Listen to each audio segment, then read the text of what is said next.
This lecture is concerned with the development of a public sphere in the course of the 19th century, in which the print media came to play a very important role. In fact, in the evolution of the modern public sphere in India, we cannot actually avoid this discussion of the development of a newspaper culture. And obviously, it is related to the technology of printing and the print culture generally. But the newspaper culture additionally has a very significant place to the extent that it was through the newspapers that the debate in the public sphere was initially conducted before political associations or different political or quasi political groups emerged in Indian society to articulate similar ideas and sentiments.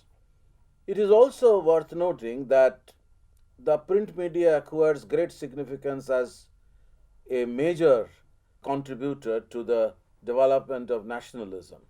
So, what we actually understand by the nationalist public sphere, a certain coming together of people from different regions, is enriched and nourished by the print media. And Benedict Anderson has written a book called The Imagined Communities, in which he argues for a very significant role of the print media, which allowed people living in distant places to develop a certain kind of empathy, certain kind of communication with one another. Nationalism emerged out of this process of social communication between different regions, in which the newspaper culture or the print media had a very significant contribution. So, saying this, it is important to recognize that the development of the print media in the course of the 19th century was not a very smooth sailing process. Certainly, by the close of the century, it became firmly linked with politics. Politicians of different persuasions, different groups, wished to articulate their views through newspapers, many of whom actually controlled newspapers, published newspapers, and most of them actually wished to acquire a certain space in the public domain through the registration of their presence in the newspaper. This is a very common inclination or common psychology that public figures would like their presence to be registered in the public media. But in addition, the connection that the print media eventually came to forge with the politics ultimately addresses the question of the freedom of the press. Sir, what was the attitude of the colonial state to this liberal principle of freedom of the press?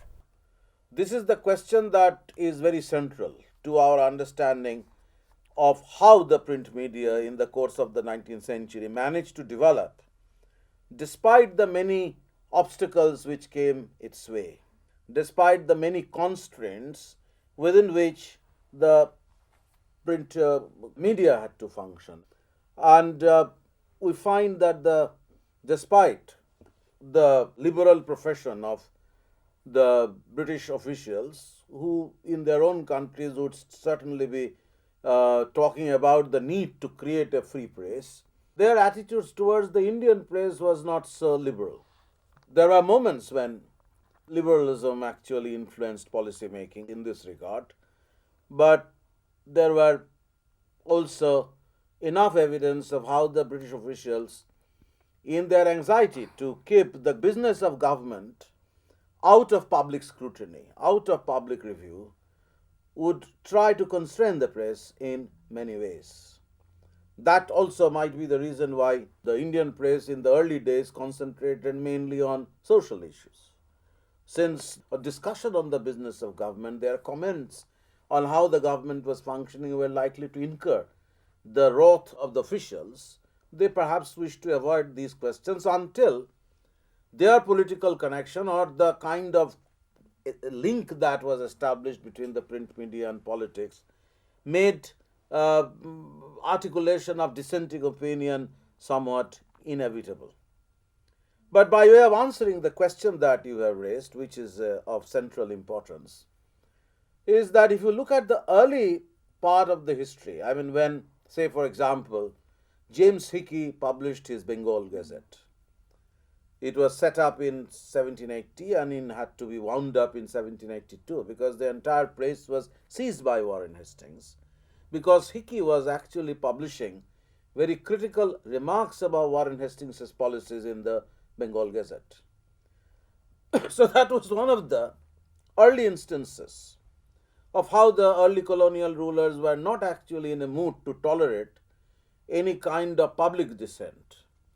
Wellesley also had the same attitude, and the regulations that Wellesley actually promulgated, press regulations, wished to keep the government completely out of public review. On the other hand, one of the persistent features of colonial policy was to support the loyalist English-owned newspapers. For example, James Hickey, of course, was an Englishman, but when Bengal Gazette was wound up, then Hastings encouraged the publication of Indian Gazette, and he knew that the Indian Gazette was going to follow a more loyalist line. The same attitude was shown by the British rulers later when the government actually purchased loyalist newspapers, the Anglo-Indian newspapers like the Statesman, the Englishman, the Pioneer in Allahabad. You have similar such newspapers being published from most of the major maritime cities, which were actually voicing the opinion of the colonial government. They came up with minor criticisms, but on them they could rely. And such newspapers always had the support of the well-entrenched business interest in the maritime cities. They had a more fund, they had the support of the government. Case of the Indian newspaper industry, of course, however, was different. One important point that is to be borne in mind in this context, before we come to the Indian industry, that in 1835, synchronizing with the new education policy that Macaulay had initiated, the government became somewhat tolerant about the question of the free press, preceded by a kind of movement that Ram Mohan Rai had initiated in favor of freedom of the press in 1823. In the same year when Ram Mohan Rai was actually sending his petition to Amherst for the introduction of English education, Ram Mohan Rai believed that the English rulers had a responsibility to introduce liberal principles in India, liberal education, freedom of the press. These were cardinal principles in the creation of a liberal society in England. So there was, in fact, a kind of movement from within the Indian intelligentsia for the creation of a relatively free environment with freedom of the press. And after a period of trying with constraints over this freedom, in 1835, some amount of relaxation was made in such controls. Pre-censorship was abolished and some amount of public scrutiny of government's business was also allowed. But this was never a consistent policy. In 1857 again, when the English rulers became sensitive about the way the Indian press was actually voicing critical opinion about British military strategy, repressive policies, they became once again anxious to reimpose control.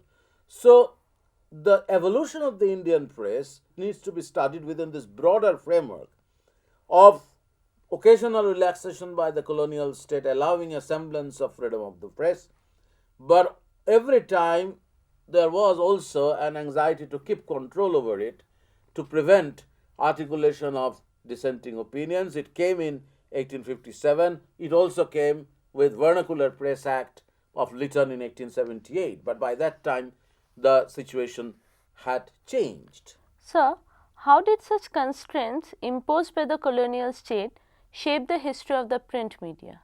We can start with the argument that in the early part of the 19th century, when these constraints were more forcefully enforced, the emphasis in Indian press was on social issues, on educational issues. But over time, the situation would change.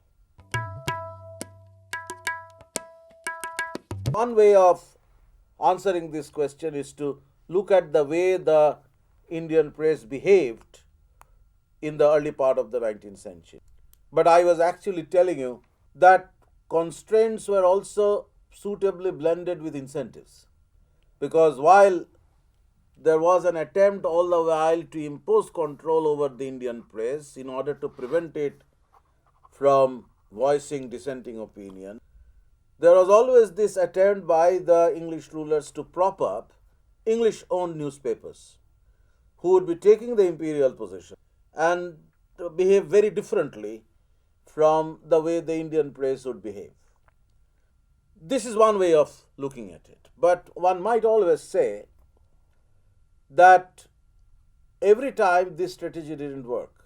Some of these newspapers would otherwise remain very loyal, or if not loyal, would be more tolerant about British rule, but there would be occasions when they would come up with very significant criticism of British policy.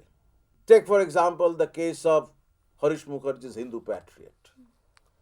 The Hindu Patriot, by and large, followed a moderate political line. They were not critical of imperialism as such, but during the Indigo Rebellion or during the revolt of 1857, in many of its reports, the tone of the Hindu Patriot was very critical. Harish Chandra Mukherjee, the famous editor of the Hindu Patriot, was reporting quite consistently about the many misdeeds of the indigo planters, their brutalities in the countryside. And in this manner, he was actually firing his salvos against the well-entrenched interest of the British business houses, including the plantation interest. And even though Harish Mukherjee was not a great admirer of the rebellious sepoys in 1857, but Harish Mukherjee was also very critical of the way the British behaved somewhat inhumanly towards the sepoy rebels. Harish Mukherjee expected the British to behave in a more liberal, human fashion. So it is more nuanced. I mean, a newspaper which otherwise would actually not be so intolerant about imperialism would still be critical of imperialism. And the tone of this criticism, the virulence of this criticism would actually become much more sharper towards the close of the 19th century, when I have said a clear connection was forged between newspapers and political activity. And it is common knowledge that along with newspapers, the political associations would constitute the modern public sphere. Sir, how do you visualize these changes that were taking place in this period? I was actually telling you a little while ago that in the early days, the newspapers concentrated mainly on social and educational issues. They were articulating demands for social reform, educational reform. The Indian newspaper industry began to grow from around 1816, but there was a major incentive for further development in the 1830s, thanks to the relaxation that the government had made in the press laws. And secondly, this was also the time when the Indian intelligentsia was responding more creatively to these reformist initiatives of the government. That was the time when you see a major public debate unfolding in the public sphere about reformism itself, about social change, about the extent to which Western education was suitable for India. So one has to recognize the fact that the press was not necessarily articulating a liberal or reformist position. The press has its many segments.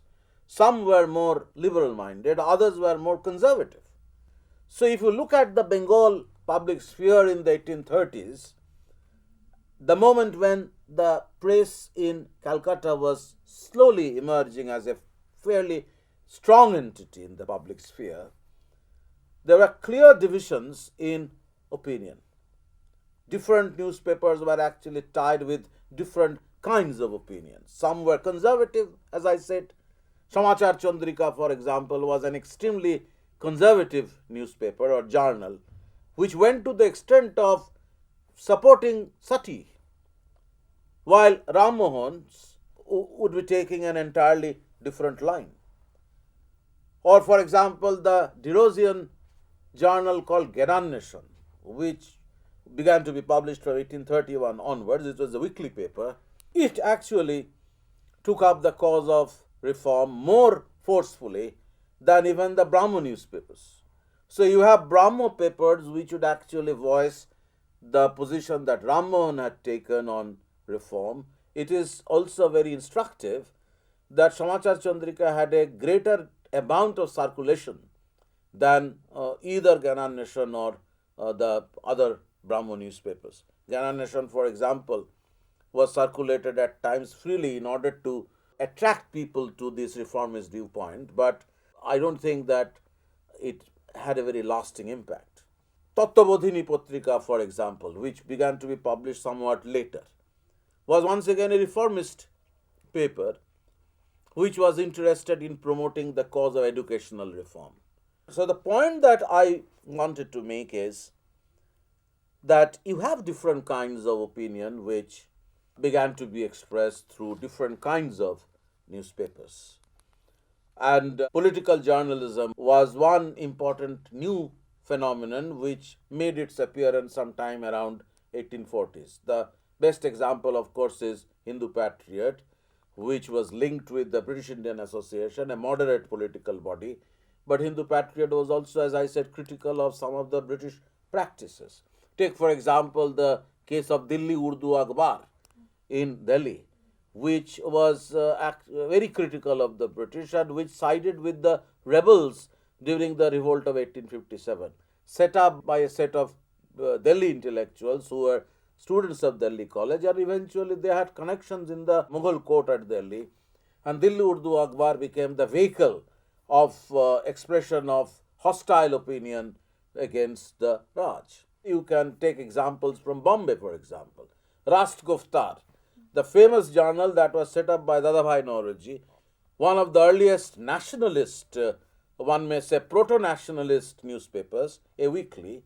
This Rast Goftar was set up in 1851. And one of the objectives of the Rast Goftar was to preach reformism. They wanted the Parsi community, which is a very conservative and orthodox community, to undergo social reform.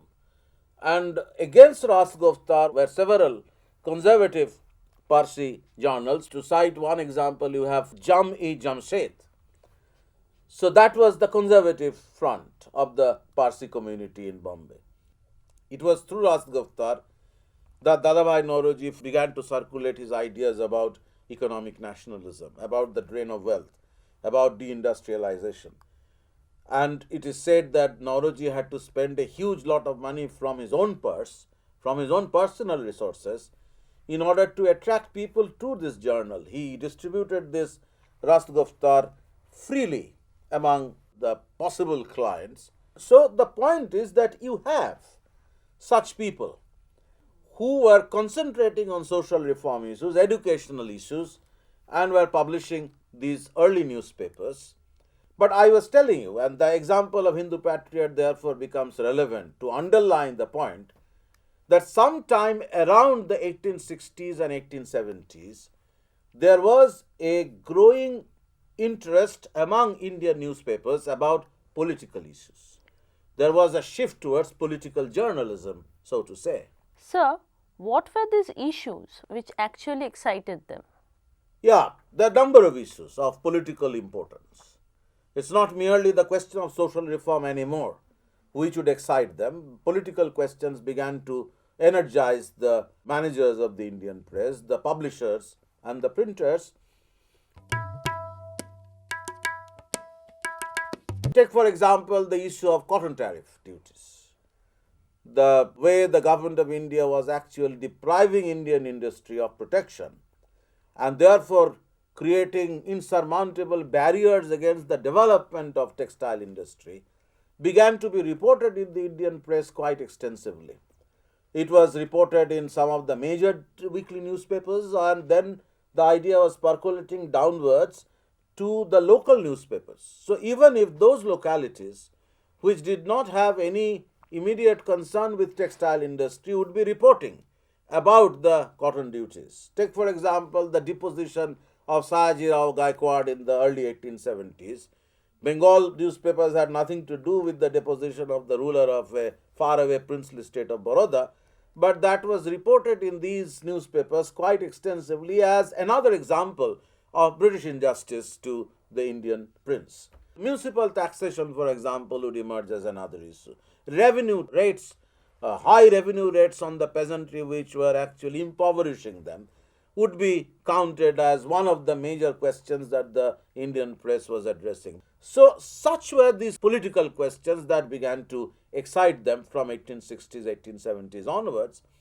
And this transformation has been traced by Uma Dasgupta in a very interesting book called Rise of the Indian Public, in which Uma Dasgupta actually talks about the way that these public issues of political importance were a clear pointer to the development of political journalism on the one hand, and that the sentiments that began to be expressed in the Indian press cut across local and regional barriers. Ideas began to percolate downwards to the level of the local press.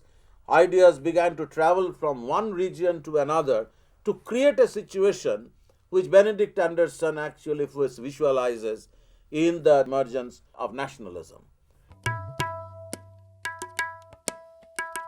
It doesn't mean, however, that the preoccupation with social reform entirely went away. That preoccupation persisted, and newspapers attached to rival ideological positions on questions of social reform began to debate quite forcefully some of the social reform issues. And one such issue in the late 19th century, which excited the newspaper world, was the age of consent movement. In the early part of the 1890s, when the government decided to intervene in the marriage customs by raising the marriageable age of women. And that was the moment when you see a kind of a public battle was taking place among rival newspapers. In Bengal, for example, you have the Brahmo newspapers like Sanjivani or Bengali of Surendranath Banerjee, Brahmo inclined, reform-minded newspapers who would be supporting this. On the other side, you have the more conservative newspapers like Bongobashi, edited by Shashadhar Tarko Churamani, very stoutly defending the Hindu custom and defending the right of the Hindus to pursue their customs without being hampered in any way by these kinds of interventions. And this is not a phenomenon restricted to Bengal alone. You see similar things happening in Maharashtra as well, when Ganesh Agarkar, a liberal-minded intellectual of the Deccan Education Society, a friend of Gokhale, a follower of Ranade, a follower of Chiplonkar, another very important liberal-minded intellectual of Pune, Ganesh Agarkar and Tilak were together publishing Maharatha and the Kesri. Kesri was and in the Deccan Education Society on this issue, a very important division took place, a political division. Agarkar was thrown out. Agarkar started publishing a newspaper called Sudharak. So that is clearly the link with the reform question or the reform mentality of Agarkar was manifest in the way he named this reform-minded journal. On the other hand, you have Bal Gangadhar Tilak, who was actually moving very strongly into political journalism, using Maratha and Kesri for propagation of militant nationalist ideas. Tilak is the great example of how he was making use of these newspapers in order to establish his dominance in the politics of Western India. You have on the other side the Amrita Bazar Patrika group, which was hostile to Surat Banerjee's reformism. And around Amrita Bazar Patrika group evolved a different kind of political formation, which was critical of liberal moderate strategy. So between Hindu Patriot and Amrita Bazar Patrika, there was an intense competition, and the competition was not merely to recruit clientele, readership, but it was a political conflict between the moderate liberal nationalism of the Hindu Patriot, now edited by Krishnadas Pal, and you have the more aggressive kind of nationalism represented by Amrita Bazar Patrika. You have the same situation in Madras, for example. You have the Hindu group, Hindu by which time became an important nationalist daily in southern India, and the early Liberal Congress leadership clustered around this newspaper. So, the newspaper industry in India retained the early 19th century legacy of conflict between reformism and conservatism, and this was transmuted into a kind of political alignment, rival political alignments that began to be seen in the way rival newspapers started representing different points of view. This is the way you can actually see the evolution of the print media.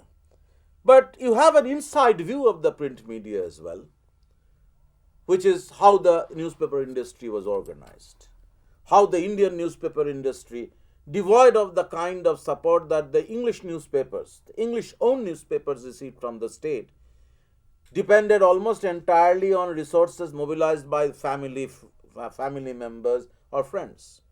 You have many such stories in literature of how people were actually becoming very interested in the publication of newspapers, mobilizing resources from their own family fund, and thereby losing out a huge lot of money in the process of promoting newspapers.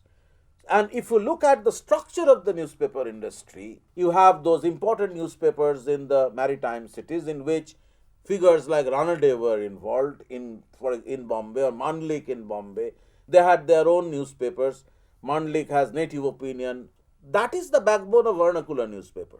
Amrita Patrika started in Jessore, but that time it was a vernacular newspaper. Then once in Calcutta, it became a bilingual newspaper, but later on it became an English language newspaper, basically a nationalist English language newspaper. If you look at the vernacular newspaper industry, you have some of the more prominent ones like Amrita Patrika or Indu Prakash, edited by Ranade in Bombay, or Mandlik's Native Opinion. But below that level, you have a whole range of small town newspapers. That actually was the backbone of the vernacular press. Circulation was limited, resources were limited, published by an inadequate printing press, clumsily published. The quality of publication was bad, but nonetheless, they became an important constituent of newspaper industry, relaying information from the urban level to the local level. So this is the reason why the Vernacular Press Act had to be promulgated in 1878, when criticism of the government was percolating downwards to the rural level through these local newspapers. So that is the way the print media evolved. Despite many limitations, despite the lack of resources, the print media, for such reasons, acquires so much of significance as a very important factor in the development of a nationalist public sphere. And the connection between the nationalist public sphere and the print culture by now should be very clear to you.